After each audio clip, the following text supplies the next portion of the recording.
मनोज जरांगे पाटलांनी एक पत्रकार परिषद घेऊन एक गंभीर स्वरूपाचा आरोप केलाय, तो म्हणजे उपमुख्यमंत्री एकनाथ शिंदे यांच्यावर.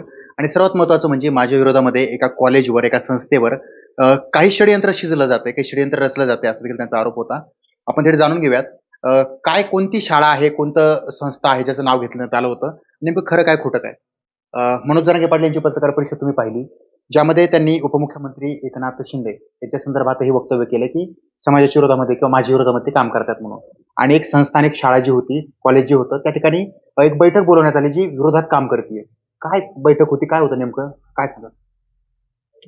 खरं तर ही जी बैठक होती, गेल्या 25 ते 30 वर्षापासून मराठा समाजासाठी काम करणाऱ्या सगळ्या आतापर्यंतचे वेगवेगळ्या संघटना आहेत, त्या संघटनांचे ते नेते होते. आणि ते नेते हे नेहमीच बैठका घेत आलेत. शहराच्या मध्यवर्ती ठिकाणी मग ते उदाहरणार्थ एमजीएम कॉलेज असेल किंवा मग शिवछत्रपती कॉलेज असेल.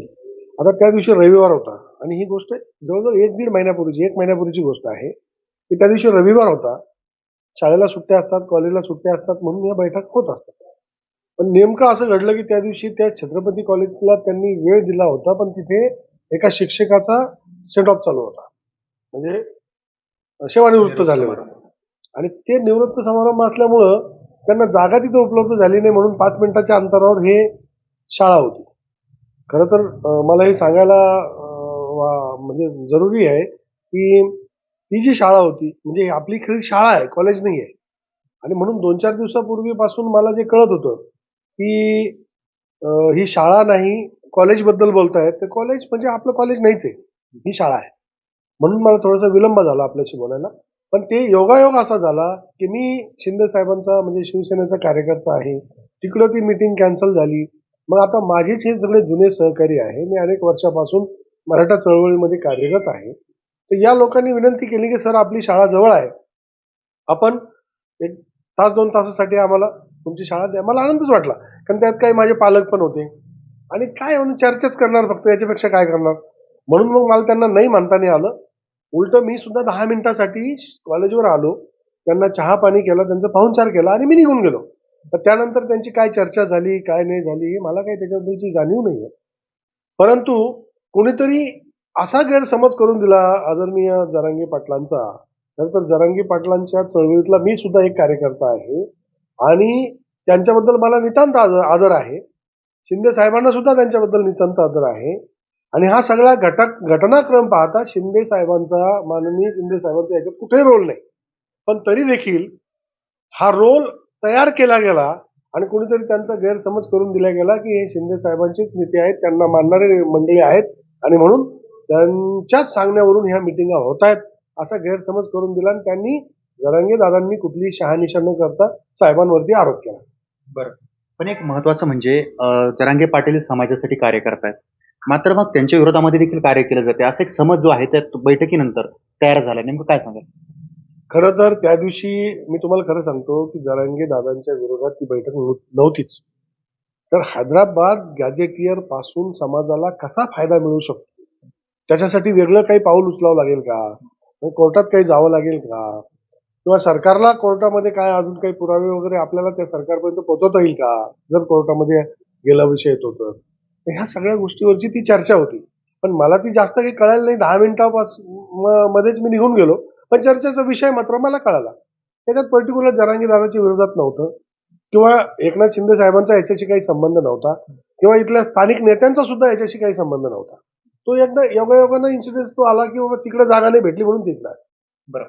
पण उपमुख्यमंत्री एकनाथ शिंदे यांच्यावर त्यांनी तीव्र स्वरूपाची नाराजी व्यक्त केली आहे.